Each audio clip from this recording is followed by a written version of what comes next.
একটি দ্রব্যের বিক্রয় মূল্য ও ক্রয় মূল্য অনুপাত 5:4 হলে বিক্রয় মূল্য ক্রয় মূল্যের শতকরা কত অংশ? তো এখানে যেহেতু একটি অনুপাত দেয়া আছে 5:4, তো আমরা 5:4 লিখলাম।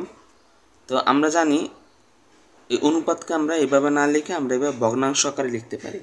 তো প্রশ্ন বলছে বিক্রয় মূল্য ক্রয় মূল্যে কত শতাংশ। তো এখন বিক্রয় মূল্য হচ্ছে 5, ক্রয় মূল্য হচ্ছে 4। তো এখন এটার সাথে যদি আমরা 100 দিয়ে গুণ করি তাহলেই এটাকে ক্রয় মূল্যে শতকরায় প্রকাশ করা হবে। তাহলে এই ভগ্নাংশটির সাথে আমরা 100 দিয়ে গুণ করলাম। তো গুণ করলে এখানে আমরা কাটাকাটি করি, কাটাকাটি করলে আমরা এখানে পাবো 4 25 100, আর এখানে 5 25 125। তাহলে আমরা জানি কোনো সংখ্যা 100 দিয়ে গুণ করলে যে ফলাফল হবে ওটাকে শতকরা প্রকাশ করতে হয়। তা শতকরা মানে এখানে পার্সেন্টেজ দিয়ে প্রকাশ করতে হয়। তাহলে এখানে আমরা উত্তর পেয়ে গেলাম 125%, যেটা হলো বিক্রয় মূল্য ক্রয় মূল্যে শতকরা 125%। তো এখানে 125ই হচ্ছে এই প্রশ্নের উত্তর।